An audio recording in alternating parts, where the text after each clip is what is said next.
ചില ആൾക്കാരൊക്കെ മസ്ജിദ് കുബ്ബ എന്നൊക്കെ പറയും. കുബ്ബ ഉള്ള പള്ളി, മസ്ജിദ് കുബ്ബ എന്നല്ല, മസ്ജിദ് കുബാ എന്നാണ്.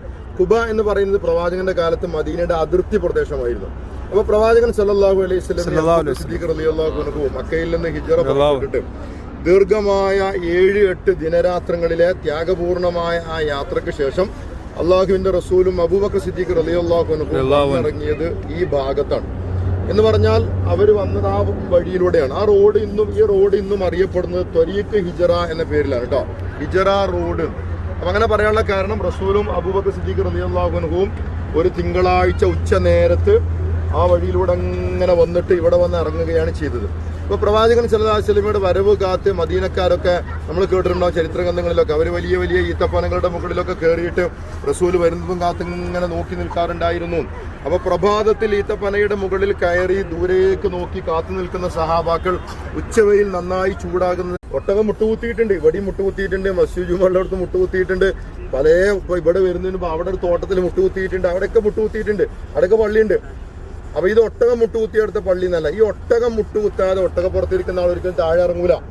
അപ്പൊ ഒട്ടകം മുട്ടുകുത്തുക ഇതൊരു നിർണായക പ്രശ്നമായി തീരുന്നത് ഒട്ടകത്തിന്റെ മൂക്ക് കയറി പിടിച്ച് ആളുകൾ പിടിച്ചു വലിച്ചപ്പോഴാണ്. അപ്പൊ റസൂൽ പറഞ്ഞു, പിടിച്ചു വലിക്കേണ്ട, ഒട്ടകം എവിടെ മുട്ടുകുത്തണം എന്ന് അള്ളാഹു ഒട്ടകത്തിന് വഹി കൊടുത്തിട്ടുണ്ട്. അങ്ങനെ അള്ളാഹുവിന്റെ കൽപ്പന പ്രകാരം ഒട്ടകം മുട്ടുകുത്തിയെടുത്ത് റസൂൽ ഉണ്ടാക്കിയ പള്ളിയാണ് ഏത്? അപ്പൊ അത് പിടുത്തം കിട്ടിയില്ലേ? അപ്പൊ ഇവിടെ ഒട്ടകം മുട്ടുകുത്തിയിട്ടുണ്ടെന്ന് സംശയമൊന്നുമില്ല കേട്ടോ.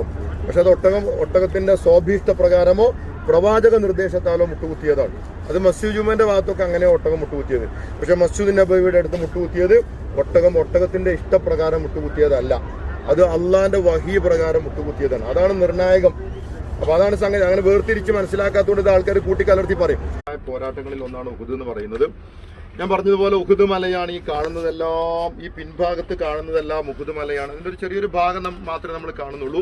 മദീനയിലെ ഏറ്റവും വലിയ പർവ്വതങ്ങളിൽ ഒന്നാണ് ഉഹുദ് എന്ന് പറയുന്നത്. ഏകദേശം 8 കിലോമീറ്ററൊക്കെ അതിന് നീളമുണ്ട്.